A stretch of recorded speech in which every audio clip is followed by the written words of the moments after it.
Welcome everyone. One of our learning objectives in this course is to be able to use the FASB's codification to find rules about accounting. And the reason why we want to be able to do this is the professional access or resource for professional accountants to find the rules. This is the one that's updated on a constant basis as new rules are added. So rather than using a textbook to explain the rules, we are going to go to the actual source of those rules, the FASB itself. So I'm going to show you how to set up access and to use the codification here quickly. So at the top you'll see the appropriate website to go to find what you see on your screen. You can search FASB codification as well and find this. You're going to get to this point, and once you've signed it up, you can just log in from here. But at the beginning, you're going to have to order professional or basic view. We're going to just get the free access basic view that will let us do and practice what we need to. It'll restrict some of the things we can do, but it will get us most of what we need to do for this class. So we click on Order Professional Basic View. You're going to select the basic view, and you're going to just use your email address, your username. They'll ask you to pick a password, and then you'll submit that information and it'll sign you up. You don't need to pay anything, and they will not send you a bunch of junk emails when you do that. So you can feel free to set that up and have access. Once you have that, then when you log in, you will come to this place on the codification.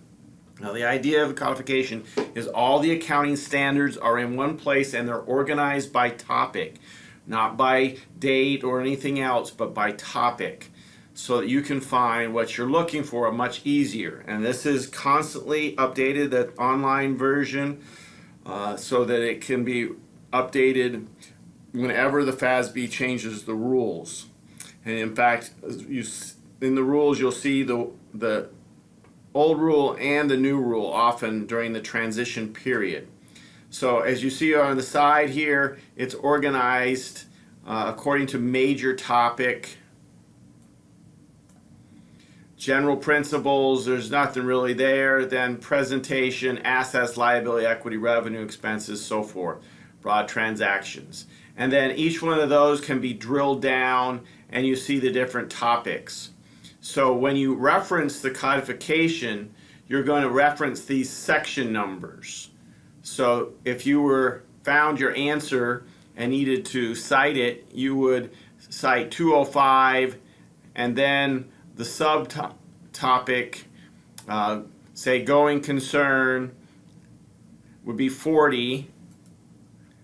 And then when you see that 40 then can be broken down into 5, 15, 50, 55, and those are usually close enough to be able to let anybody else know where you found your answer. And you click on that and you'll see, and this is a situation that we have pending content, meaning that there's going to be a change in the going concern documentation starting on December 16th, 2016, which is now the situation. We're now to that date. So the transition guidance is another place. So that's how you look. So if you wanted to know something about deferred revenue, you would go to the liabilities, you would find the deferred revenue, you would maybe look for recognition, and then a general paragraph would describe that. And you can see in this case, this has been superseded, all right, as of December 16, 2017. So this is the rule currently, but this is going to go away and superseded at the end of 2017. Let's look up, say, for instance, cost of sales overall.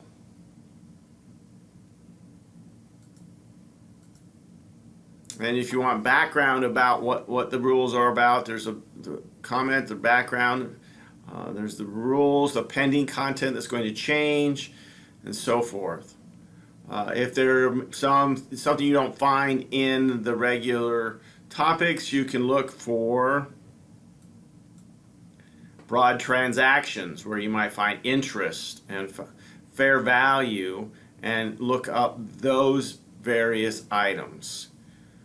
Anything specific to industry, and more of this is going to go away because the goal is to not have so much specific, but for currently there is specific guidance for different industries.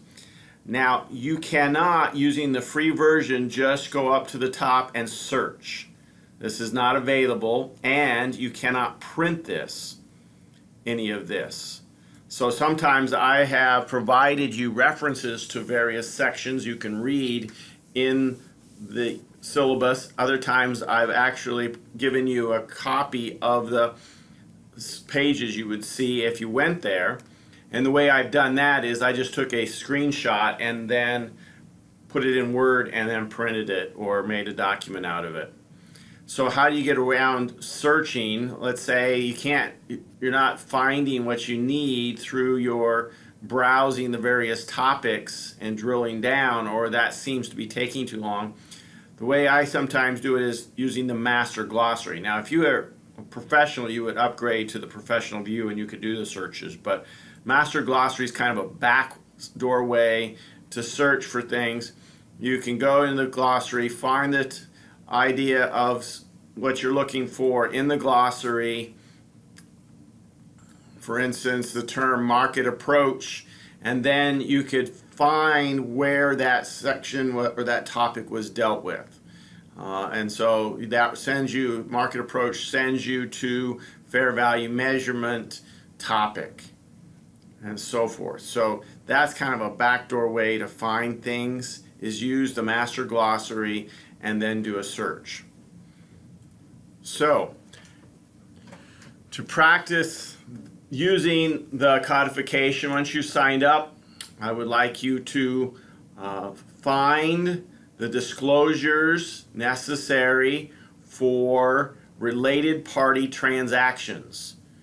So related party transactions. So if the owner or the shareholder in the business makes a loan to the business or takes a loan from the business, what special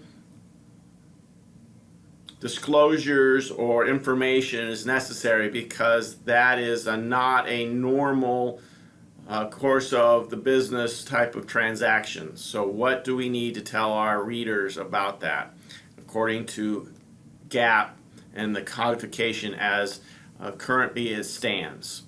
So when you find that, you can post it on the discussion board, the information along with where you found that. Okay? As far as how you would cite it in the codification, giving the topic number and so forth.